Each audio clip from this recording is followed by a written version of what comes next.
Piensen un poco en esta ilustración. Imaginemos por un momento la carrera más inusual de todas. Una carrera sin una meta definida. Suena la pistola, ¡bam!, ¿verdad? Y todo el mundo empieza a correr. Y ahí se dan cuenta, pero no hay ninguna meta definida hacia dónde corremos. Tampoco hay un camino definido por dónde corremos. ¿Cómo vamos a saber quién ganó? ¿Cómo vamos a saber hacia dónde tenemos que dirigirnos, si estamos yendo en el camino correcto?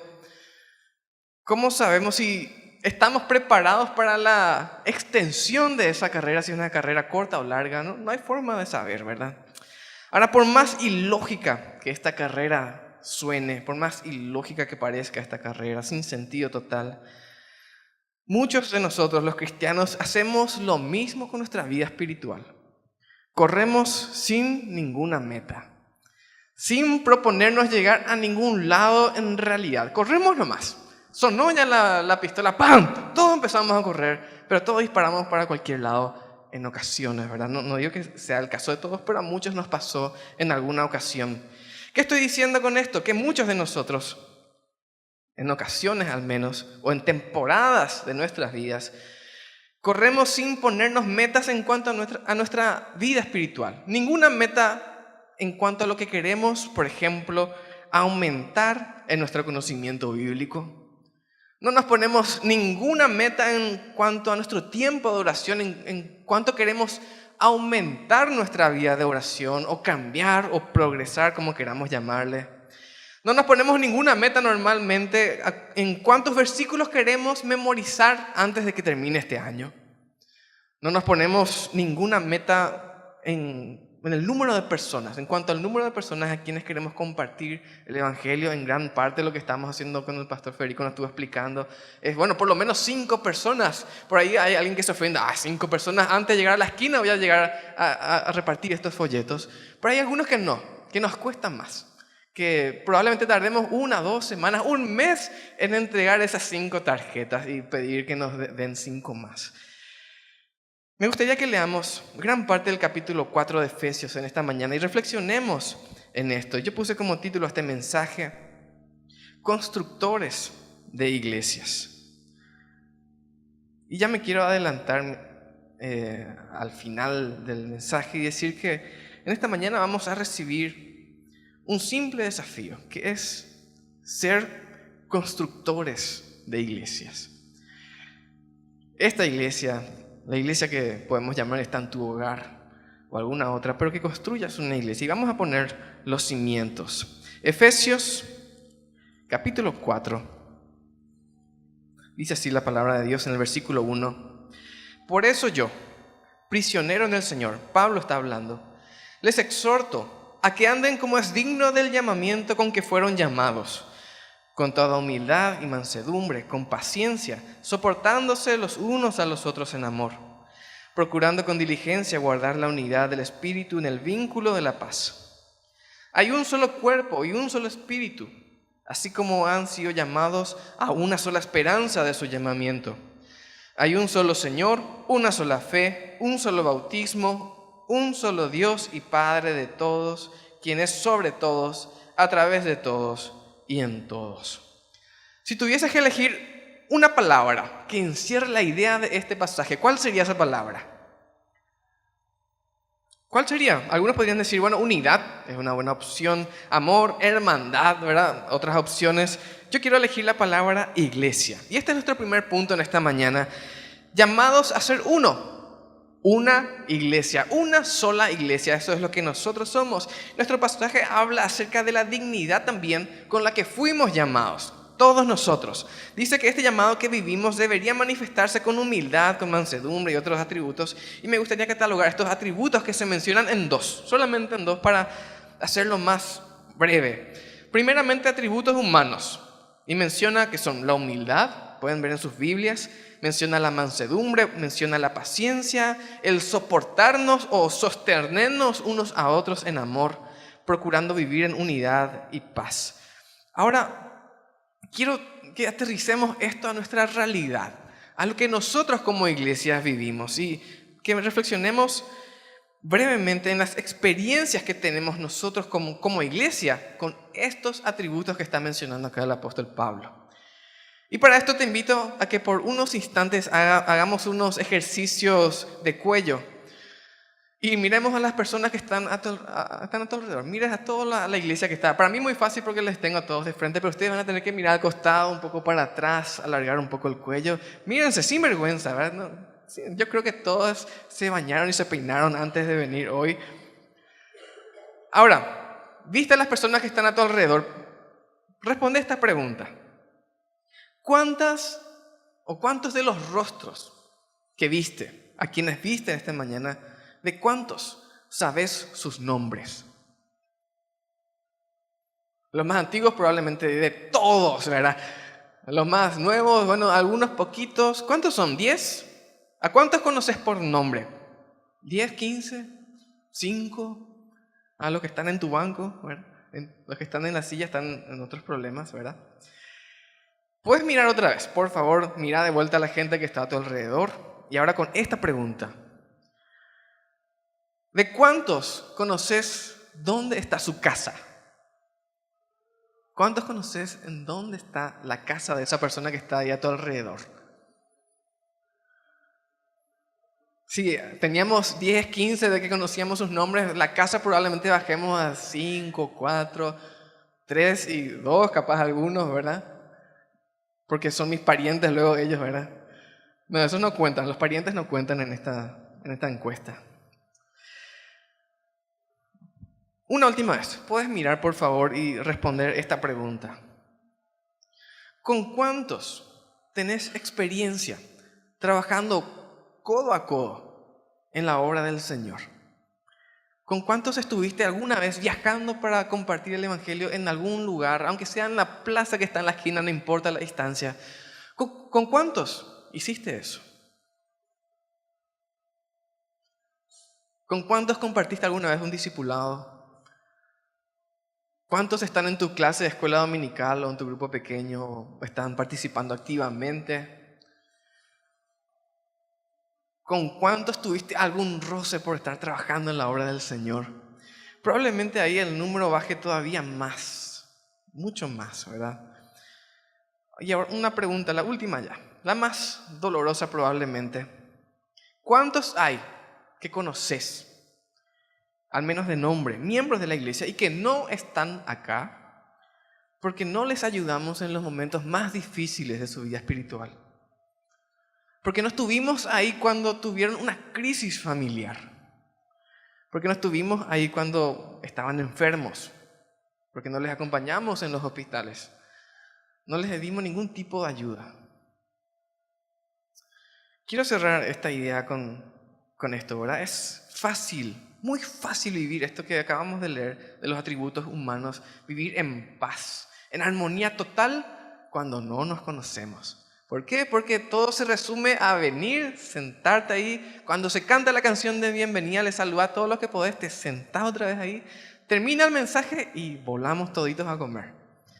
Y no nos conocemos. Obviamente así nunca va a surgir ningún tipo de dificultad ni problema entre nosotros. ¿Por qué? Porque no nos conocemos. Porque nunca nos enfrentamos unos a otros, nunca medimos nuestras ideas unos con otros, nunca hacemos nada unos con otros. Y claro, eso es muy fácil. Pero el desafío que el Señor nos da como constructores de iglesias es que nos conozcamos unos a otros, sepamos qué está pasando en el otro. Y ahí vamos a ver si realmente vivimos en mansedumbre, en paz, en unidad y todo lo demás, ¿verdad? Porque es nuestro llamado. Así es la manera en que tenemos que vivir, pero encerrados en nosotros mismos, eso nunca va a suceder. Ahora, eso es en cuanto a los atributos humanos, por decir, llamarles de una manera que tenemos que vivir como iglesia. Ahora, también este pasaje menciona atributos divinos, por llamarlos de alguna manera también. ¿Cuáles son las razones por las que nosotros debemos ser una unidad perfecta? El pasaje menciona algunas razones. Dice, hay un solo cuerpo. Pueden ver sus Biblias, yo no estoy inventando nada. Un solo cuerpo, una sola iglesia. Un solo espíritu. ¿Qué más dice? Una sola esperanza. Un solo Señor, un solo dueño podríamos decir también. Una sola fe. Un solo bautismo y un solo Dios y Padre de todos, que está en todos nosotros, por todos nosotros. Somos unos solos. El llamado a ser una iglesia es un llamado a ser una unidad.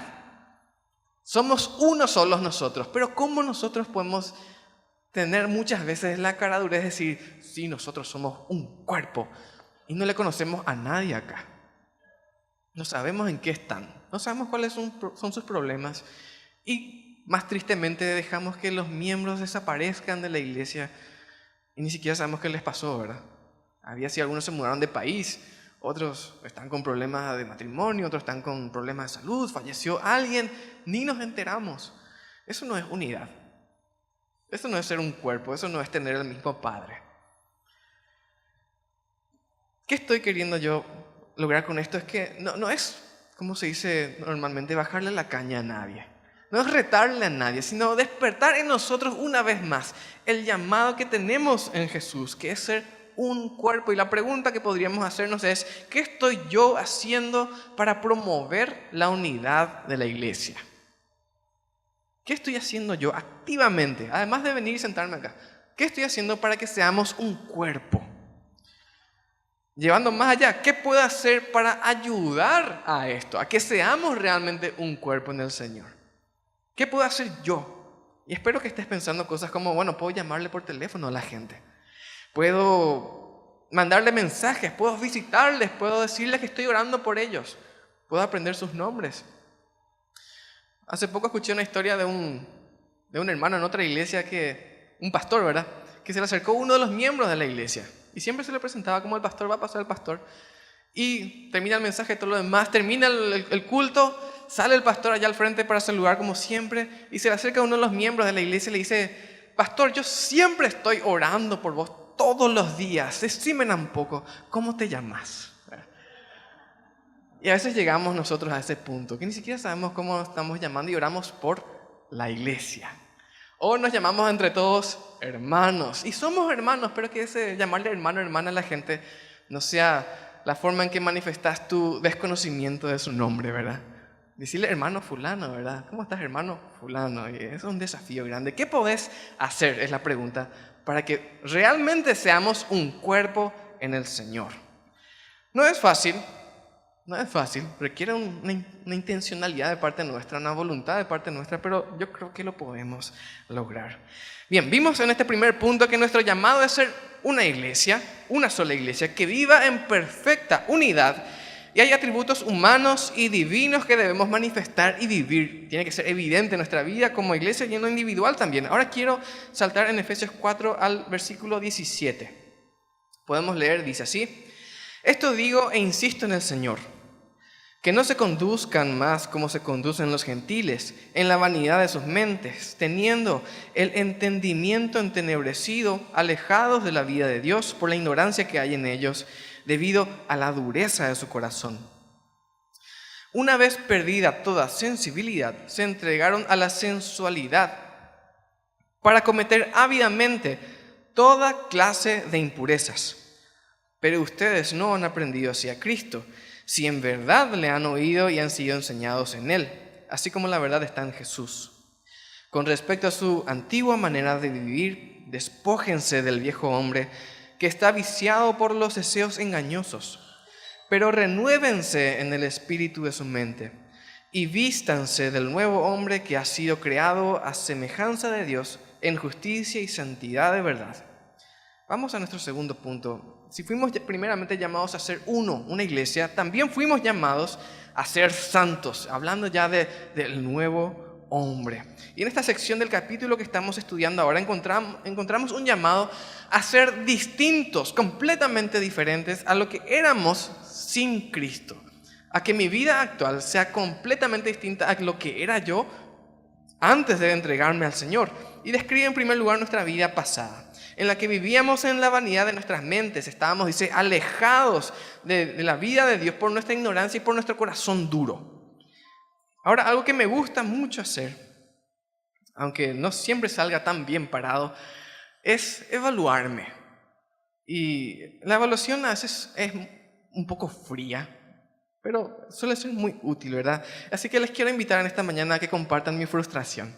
Vamos a evaluarnos un poco y justamente por esas cosas de la vida, por una casualidad, tengo acá una evaluación de vida cristiana conmigo. Y para responder a esta evaluación que toca los temas básicos de la vida cristiana, te invito a que respondas las preguntas con las siguientes opciones. Siempre, porque siempre hago esto. Generalmente porque suelo hacer, casi siempre. A veces, si es que, hago esto 2 o 3 veces por semana nada más. Casi nunca o nunca. Esta es una pregunta para los que están en la escuela dominical. Este es el inventario espiritual que se hace en Vida Discipular 1.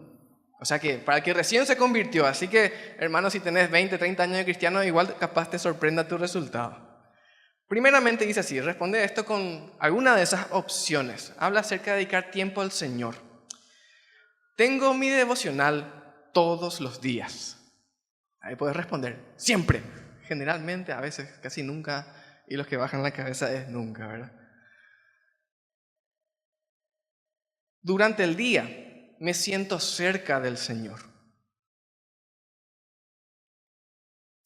Sé que el Señor me disciplina. Cada uno sigue evaluándose. Ahora, sobre la palabra, sobrevivir, lo que dice la Biblia. Otra vez se evalúan con esos puntos. Leo mi Biblia diariamente, o sea, todos los días. Estudio mi Biblia cada semana. Esto se refiere a estudiar profundamente. Me siento y media hora, 1 hora estoy estudiando mi Biblia. Otro. Cada semana memorizo un versículo bíblico. Siempre, generalmente, a veces casi nunca. Pueden evaluarse ahora mismo, luego y de reojo a lo que están a sus costados. Tomo nota por lo menos una vez cuando escucho el mensaje de la palabra de Dios. Sobre la oración. Mantengo una lista de oración y oro por personas o motivos de oración que están en esa lista. Durante el último mes experimenté una respuesta específica a una oración. ¿Cómo estamos yendo? Yo hace rato ya me aplacé muchas veces en esta prueba. La idea es que podamos evaluarnos y crecer. Sobre la comunión entre nosotros, procuro vivir en paz con mis hermanos en la fe. Siempre, a veces, casi nunca.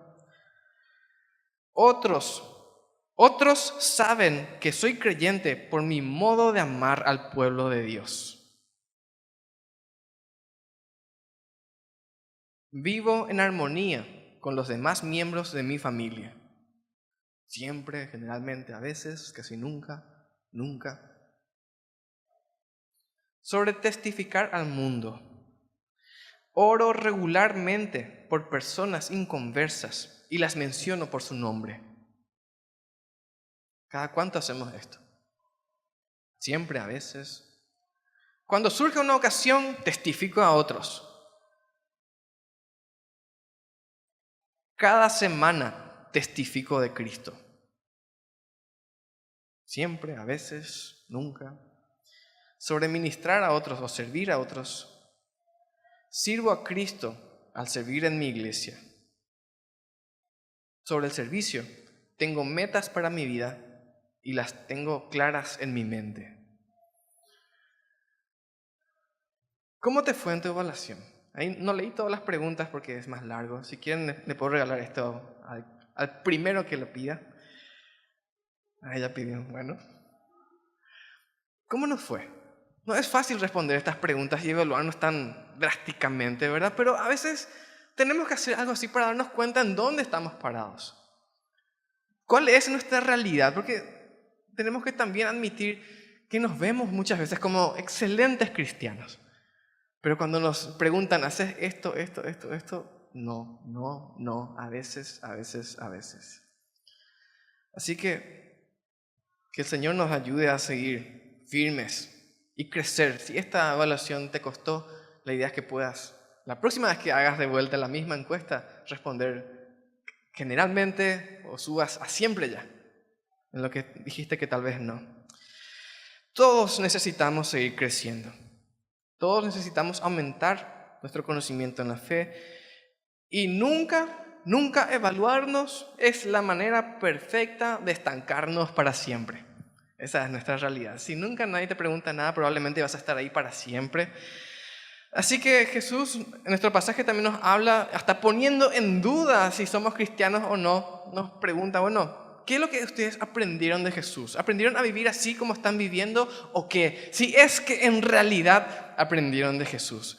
En el versículo 22 dice, con respecto a su antigua manera de vivir, despójense del viejo hombre que está viciado por deseos engañosos, pero renuévense en el espíritu de su mente y vístanse del nuevo hombre que ha sido creado a semejanza de Dios en justicia y santidad de verdad.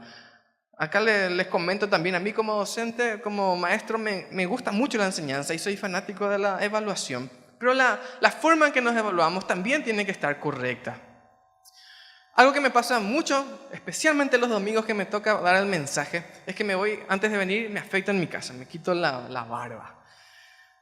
Y cuando llego acá, por alguna razón, me voy al baño de hombres, ahí que está el sol con todo frente al espejo, y ahí comienzo a ver que hay montones de pelos en mi cara que no quité en mi casa. ¿Por qué? Porque había sido en mi casa, en el espejo en que yo me miro, no tengo tanta luz y tiene algunos puntos negros ahí que me esconden todo. Entonces se me escapan algunas barbas y se me quedan así escondidos en algún lugar y vengo acá y trato de alguna forma de arrancarme esos pelos, por respeto a todos ustedes, hermanos. Y me doy cuenta, si la forma en que te evalúas, si ese espejo con el que te miras no funciona bien, tu evaluación también va a salir mal. ¿Qué quiero decir con esto? Vamos a leer el espejo que tenemos nosotros por delante. Nuestra vida cristiana no puede estar de ninguna manera al azar. A partir del verso 25 tenemos un tipo de lista de control que podemos usar nosotros para evaluarnos al igual que como hicimos hace rato. Y si leemos esa lista del 25 en adelante, no vamos a leer ahora, pero pueden leer después ustedes en sus casas, van a encontrar cosas como la mentira. ¿Cómo estás con la mentira? ¿Cómo estás con el enojo? ¿Hay enojo en tu vida? ¿Te enojas rápidamente? ¿Con el robo? Con el compartir la fe, ¿cómo están tus palabras? ¿Son ofensivas? ¿Son agradables al Señor y a los demás? Amargura. ¿Tenés una visión pesimista de la vida? Eso es amargura. Ira, gritos, maldad. ¿Cómo estamos con eso? Esta es una buena forma también de evaluarnos en nuestra vida cristiana y decir, bueno, por lo menos ya mejoré un poco, puedo seguir avanzando. Pero si no nos ponemos metas, si nuestro espejo está todo manchado, ¿cómo vamos a avanzar? Ni siquiera podemos ver lo que estamos haciendo mal. Podemos hacer lo mismo con lo positivo. ¿Cuánta bondad muestro yo a los demás? ¿Cuánto amor reflejo a los demás? ¿Cuánta misericordia y cuánto perdón yo derramo sobre los que están a mi alrededor? Y no quiero meternos a todos en la misma bolsa, pero tenemos que todos aceptar que este es un estilo de vida muy desafiante. Y generalmente basta un bocinazo del auto de atrás para que la ira boom reviente y abrimos la ventanilla y bendecimos al hermano. Basta con que alguien coma nuestro postre, use nuestro cargador, arrugue nuestra ropa que planchamos para el día siguiente o deje la heladera abierta para que la ira nos invada. Y esas son las cosas comunes de la vida, pero que nos mueven a reventar de enojo. Te estás evaluando, a medida que vamos hablando, te estás evaluando. Desde mi propia experiencia veo esta lista que está en la Biblia y puedo ver lo lejos que estoy de vivir una vida que agrada al Señor en su totalidad. Y no se trata de ser perfectos para agradarle, porque el Señor no nos pide tampoco que seamos perfectos para acercarnos a Él, sino que por lo menos usar el espejo correcto. Ver lo que estamos haciendo mal, confesar como un pecado que está en nuestra vida y abandonarlo, abandonar esa forma de vivir. Reconocer que necesitamos su perdón día a día y que necesitamos su gracia para vivir en la forma que le agrada a Él. Porque por nuestras fuerzas, con nuestras propias fuerzas, nunca lo vamos a lograr. ¿Cómo estás avanzando en esta vida nueva? Este pasaje describe la vida vieja con todas sus cosas y describe la nueva también. Estamos tratando de inventar un intermedio ahí entre lo viejo y lo nuevo. seminuevo, usado, con poco kilometraje? ¿O estás avanzando? ¿Estás dando pasos hacia adelante? Ese es mi deseo en esta mañana, es que realmente digas, yo puedo avanzar. No puedo seguir estancado acá. No puede ser que mi vida cristiana sea exactamente igual a la del año pasado o la del mes pasado. Por lo menos un aprendizaje nuevo de la Biblia debería yo haber ya puesto en mi forma de vivir. Así que vamos a seguir avanzando con nuestro mensaje. Dijimos en un principio que vamos a hablar de constructores y así nos dirigimos. Vimos en primer lugar que fuimos llamados a vivir en una total unidad nosotros como iglesia. Luego que vivir en esta unidad requiere de nosotros también un tipo de vida, un estilo de vida santo en el que somos revestidos del nuevo hombre por el poder del Espíritu Santo. Y vamos ahora a llegar al punto en que somos nosotros constructores. Este es nuestro tercer punto. Llamados a ser constructores, una responsabilidad individual, completamente individual también. Ahora insistimos mucho en la primera sección del mensaje que tenemos que ser uno, un cuerpo, todo uno, una mente, un corazón, uno todos. Y apuntamos a eso realmente, pero ahora vamos a agarrar el bisturí celestial y vamos a dividir esta masa gigante de gente y vamos a formar pequeñas individualidades y así vamos a pensar. Y vamos a ver qué maravillosa es la sabiduría de Dios. Luego de haber insistido con la unidad de la iglesia, ahora Pablo nos separa unos de otros y nos dice en el verso 7, siempre capítulo 4, versículo 7, sin embargo, a cada uno de nosotros, a cada uno, nos ha conferido la gracia conforme a la medida de la dádiva de Cristo. Quiero saltar al 11.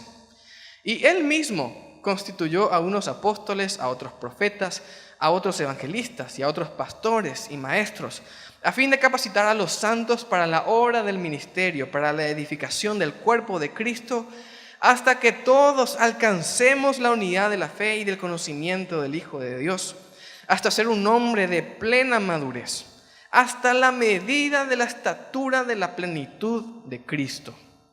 Esto, para que ya no seamos niños, sacudidos a la deriva y llevados a donde quiera por todo viento de doctrina, por estratagema de hombres, que para engañar emplean con astucia las artimañas del error, sino que, siguiendo la verdad con amor, crezcamos en todo, hacia aquel que es la cabeza, Cristo.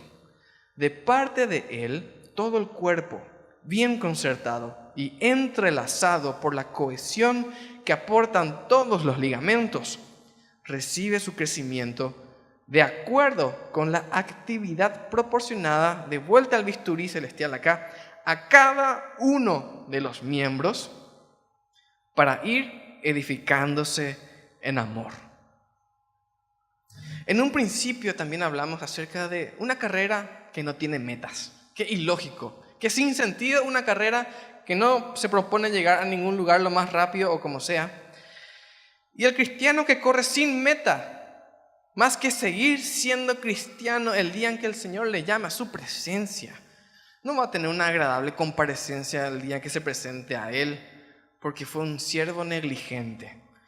Si andamos en modo de supervivencia como cristianos, probablemente, no puedo explicar yo con palabras, no sé cómo explicar por lo menos. ¿Cómo va a ser el juicio? ¿Acaso voy a estar yo triste en presencia? No, el Señor dice que ahí va a ser el gozo pleno. Pero también dice que van a haber siervos negligentes que van a ser expuestos porque no fueron fieles al Señor en su servicio, porque nunca construyeron nada. Porque nunca hicieron con los dones algo, con los dones que el Señor le dio. Porque nunca usaron sus talentos. Porque nunca invirtieron su tiempo, ni su dinero, ni su vida en ningún sentido a la obra del Señor. Ahora, ¿qué metas encontramos en este pasaje por lo menos? Hay muchas metas más que podemos ponernos nosotros como cristianos, pero quiero leer estos 3. Primeramente, edificar el cuerpo de Cristo. El verso 12 dice que el Señor nos dio dones y demás, a fin de capacitar a los santos para la obra del ministerio, para la edificación del cuerpo de Cristo. Todos los dones que recibimos como iglesia. Y puedes pensar más en lo particular. Todos los dones que recibiste en particular tienen que servir para el crecimiento espiritual de la persona que está a tu lado. Esa persona que está atrás de vos, o esa persona a quien conoces tal vez de nombre, esa persona que tal vez ya no viene, para esa persona tiene que ser útil. Ya sea que trabajemos construyendo templos, poniendo nuevos ladrillos, o enderezando o sosteniendo los que ya están, todos deberíamos estar siendo edificadores del cuerpo de Cristo, y esta es una meta que tenemos. Ahora, si miras tus manos, tienen mezcla, tienen polvo de ladrillo, tienen heridas de haber trabajado, tirado, levantado, martillado. Hay algo ahí. En tu vida espiritual hay alguna marca por haber trabajado para el Señor. Tiene que haber alguna evidencia. Otra meta que tenemos como cristianos, en este pasaje encontramos, es ser cristianos de plena madurez. El verso 13 dice, hasta que todos alcancemos la unidad de la fe y del conocimiento del Hijo de Dios, hasta, dice ahí, ser un hombre o mujer de plena madurez. Y la medida es muy alta, hasta la medida de la estatura de la plenitud de Cristo. A propósito, parece que acá el apóstol puso muchas palabras para que esta frase termine en mucho tiempo, hasta la medida de la estatura de la plenitud de Cristo. Para que dure esta frase más tiempo, para que escuchemos más tiempo, que esa es la medida que tenemos que alcanzar. Ahora, si te pones al lado del Señor Jesús, así te medís hombro con hombro, ¿cuál es tu estatura? Si estás diciendo, bueno, no estoy tan lejos, hermano, estás con la mente entenebrecida. Si decís, me falta mucho, estamos yendo por buen camino. Porque lo primero es reconocer lo lejos que estamos de esta medida que el Señor Jesús estableció para nosotros. ¿Hay manera de alcanzar esto? Podría preguntar a alguien. Y creo que un buen punto para tranquilizarnos un poco y no desesperarnos o frustrarnos en nuestra vida cristiana está en el versículo 14, que dice, esto para que ya no seamos niños, sacudidos a la deriva y llevados a donde quiera por todo viento de doctrina, por estratagema de hombres que nos quieren engañar, sino que siguiendo la verdad con amor, crezcamos en todo hacia aquel que es la cabeza, Cristo. Si estás en esa dirección, hermanos, hermana, seguí adelante. Ese es el camino que tenemos, en el que tenemos que avanzar. Pero esta es la palabra clave otra vez: avanzar, crecer, construir, levantar, soportar. Hay una meta más en este pasaje: recibir del Señor mismo nuestro crecimiento. En el versículo 16 dice que de parte de Él, del Señor, todo el cuerpo bien concertado, entrelazado por todos los ligamentos, recibe su crecimiento. Y una vez más, dice, de acuerdo con la actividad proporcionada a cada miembro. A cada miembro. El Señor es el que da el crecimiento. Nosotros trabajamos, nos esforzamos, avanzamos, pero el Señor nos hace crecer. En eso descansamos en Él. Pero como verán en este pasaje, somos una iglesia o un cuerpo. Pero cuando se trata de trabajar, sos uno solo. Tus talentos, tus dones, tu responsabilidad. Así que ese es el llamado del Señor para cada uno de nosotros. Y te quiero preguntar, ¿cuántos ladrillos pusiste ya en esta construcción que se llama acá Primera de Fernando? ¿Cuántos ladrillos evitaste que se caigan? ¿Atropellaste alguna muralla? ¿Hiciste que se derrumbe? ¿Pisoteaste los escombros caídos? Que el Señor hoy nos ayude realmente a convertirnos en constructores de iglesias. Nunca me gusta que el mensaje termine diciendo que lindo estuvo, sino que respondiendo a nosotros, esto voy a hacer. El Señor hoy me confrontó y esto me propongo hacer. Esta semana, no va a pasar esta semana sin que yo busque entregarle este folleto a alguien para que un ladrillo más se agregue a esta construcción. Yo sé que esa muralla se está por caer. Yo esta semana voy a esforzarme para que no se caiga. Yo sé que este ladrillo, este hermano, está pasando por un momento terrible. Yo voy a estar ahí para sostenerle.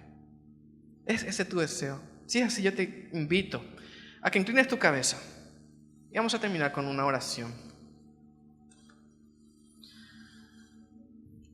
Si el Señor claramente te está llamando a que te conviertas de un miembro de la iglesia, a un cristiano pasivo, a un constructor activo, yo te invito a que hagas esta oración de compromiso conmigo, que repitas en la intimidad de tu mente y corazón estas palabras.